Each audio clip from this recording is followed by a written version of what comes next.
This is the Bitaxe Gamma, and this is gonna make you happy.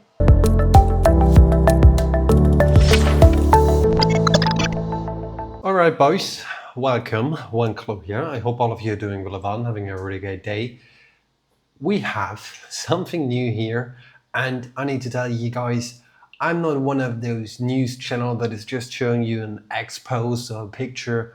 If I do make a video, I actually do have hardware. And this here is the Bitaxe Gamma, the 600 series of the Bitaxe device, which features the BM1370 ASIC chip from the S21 Pro ASIC miner. And this chip here underneath is capable of 1.2 to 1.4 terahash per chip.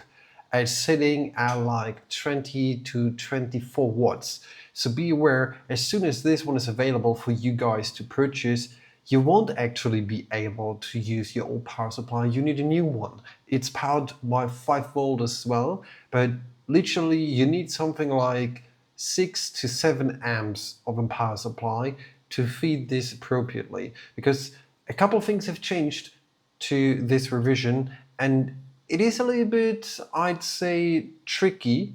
For me, especially, I tried to get this up and running, and I managed to do so. As you see, I have some freaky cable here, which is going to my laboratory power supply, which is just over there. And I was playing around with the input voltage quite drastically because I had trouble to get this up and running. And now it's working perfectly. It's drawing around 4 amps and it's sitting at 1.2 to 1.3 terahash currently with the frequency settings that I adjusted to it. And you might can see down here, this board has been produced by Tiny Chip Hub, really thanks to you guys. And while I said this, I wanted to make sure that you do guys know this. tinychiphub.com does provide you with Bitaxe hardware. It actually provides you also, this is important for the European people, with a CE certified device. So you actually do have a device which is certified. If you want to check them out, make sure to do so. In the video description down below, there will be a link, and with the code WantClue, you can save up to 6% on all of the devices in their shop. So make sure to check them out. And no further ado, let's take a look on the backside of this PCB and let's see what has changed over here. So first things first, this does look like the newest revision of the Supra, the 402. Because we have a new buck converter, which is the TPS546, and this TPS has also been used in the Bitaxe Hex if you do have one, or if you have taken a look on them. Let me quickly change the camera. There we go. Now this looks a little bit better. So we do have the TPS. One thing that is a little bit weird and that will probably confuse you a little bit, the actual voltage and amperage it does use is only been calculated from the V out. So it does not actually calculate things such as the ESP and a couple other things. So in the firmware, we did a dirty fix of just applying 5 more watts to the calculation. So as always, if you do take a look on the power consumption in the web UI, it's never accurate. You need to have something like a wall mount thingy like this one here, where you can just plug in your device and then you can actually see what it draws from the power wall. Especially these power bricks that you do have, these 5 volts units, they also do have some sort of an efficiency loss. So the calculation of the XOS is never accurate. I just needed to mention this. But other than that, the back of this PCB looks amazing. And it is just cleaner than all the previous versions that we do have, and things are sorted out way better. We still have the BAP port up here. It might change in the future. We are still working on a BAP display, so more beautiful display than this tiny I2C display that we do have here.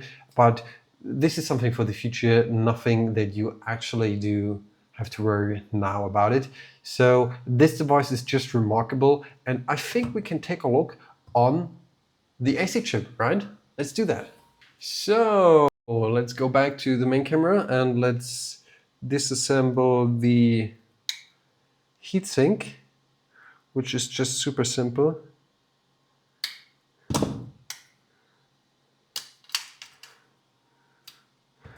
And let's take a look on this beauty. So we have the BM1370 on here. So here we go. This is the BM1370. Zoom into that and let's take a look if we can actually read it off of that or not. There we go. This is the BM1370 and the BC chip. There are a couple different chip variants such as AG, BS, BC, AL and so on. This usually indicates that they are being used in different variants such as hydro models, non-hydro models, immersion models and so on. But yeah, this one is really amazing. Let me quickly pass on some new thermal paste to it. And this is probably also good for you to notice. You don't actually need that much of thermal paste, just a small blob on it. And now I spilled a little bit, but that's totally fine. We just reapply the fan to it.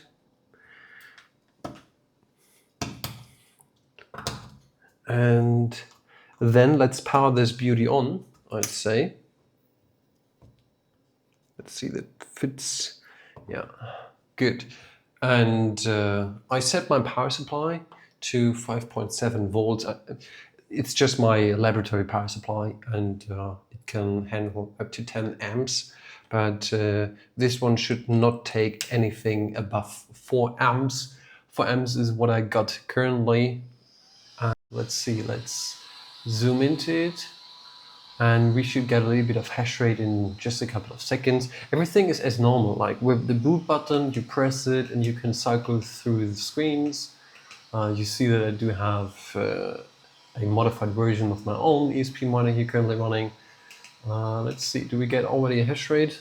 Currently already sitting at 500, 600, 700.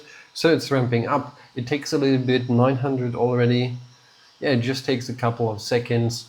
And in the HOS, there hasn't really changed anything. So I don't believe it's really a good idea to go over to XOS and show you what's going on there, because it's basically the same. The only advancement that you do have is that you can actually read the temperature of the ASIC chip now, but this is just a goodie. Usually what all of us are interested in is the actual hash rate that we do get, and it takes a little bit of time. We're still sitting at 800 gigahash. It takes quite some time, I say like 2 minutes, until it reaches 1.2 terahash. But let me quickly skip through that and then we will be back and then we will end this video. Now let's take a look on the hash rate, what we see here on the screen. We are currently sitting at 1.2 terahash. There we go, we ramped up to it. And I'm mining obviously to my own pool here at home, because what would be more beautiful than having this device finding a block at your own pool. And if you want to set up your own pool, check out a video on how to do that on Umbrella if you use that. I don't do so, but maybe you do. To that will be in the video description as well down below. So I think that's a good wrap up of the Bitaxe Gamma and what you can expect from it. By the way, there are a couple of links in the video description down below. If you want to get your hands on a Bitaxe device, make sure to check out the links in the video description. There are also coupon codes just for you with a couple % off. Make sure to use them so you save a couple bucks. That's it for today's video. Thank you guys for tuning in, for watching this. Your WantClue out.